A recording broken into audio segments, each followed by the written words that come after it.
తల్లి రాసిన మరణ శాసనం. తల్లి ఇద్దరు పిల్లలు కలిసి ఆత్మహత్య చేసుకున్నారు. దానికి గల కారణాలు ఏంటియో ఇప్పుడు తెలుసుకుందాం.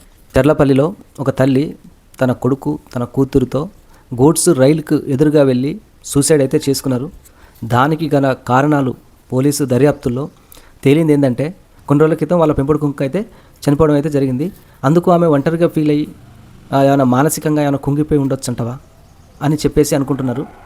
తనతో పాటు తన పిల్లని కూడా సూసైడ్ చేయింపజేయాలని చెప్పేసి ఆ తల్లికి ఎలా ఆలోచన వచ్చిందో తెలియదు. కానీ చాలా చాలా దురదృష్టకరమైనటువంటి విషయం. ఎందుకంటే వాళ్ళ ఒక స్థితిగతులు చాలా అద్భుతంగా ఉన్నాయి. ఆమె కూడా మంచి జాబర్, ఆమె కింద 20 మంది పనిచేస్తున్నారు. ఆమె భర్త దుబాయ్లో 4 చేతులా సంపాదిస్తున్నారు. స్టేటస్ పరంగా డబ్బు పరంగా ఎటువంటి లోటు లేకపోయినప్పటికీ కూడా పిల్లలు తన ఉన్నత చదువుల కోసం హాస్టల్లో ఉండి ఎంతో కష్టపడి మంచి చదువులు అయితే చదువుతున్నారు. అన్ని రకాలుగా బాగున్నప్పటికీ కూడా మరి ఎందుకు ఇటువంటి ఆలోచన వచ్చింది?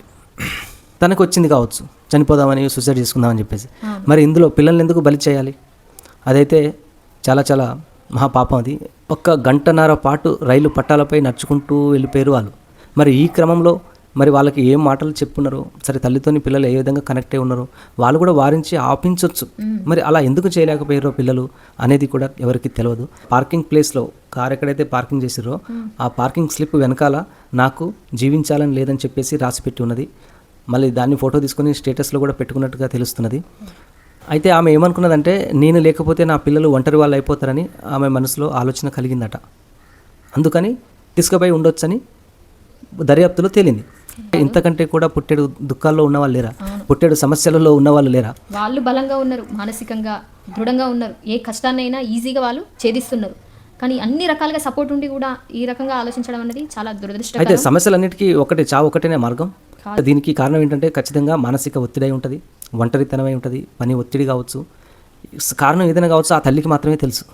అందుకనే అంటారు మన పెద్దలు, ఏ చిన్న సమస్య అయినా పెద్ద సమస్య అయినా, ఎటువంటి కష్టమైనా నష్టమైనా, బాధ అయినా దుఃఖమైనా సంతోషాలైనా కూడా మనం పంచుకోవడానికి, మనం ఇతరులకి చెప్పుకోవడానికి, మనకంటూ మన ఆప్తులు మిత్రులు కుటుంబ సభ్యులకి షేర్ చేసుకోవాలని చెప్పేది ఇందుకనే.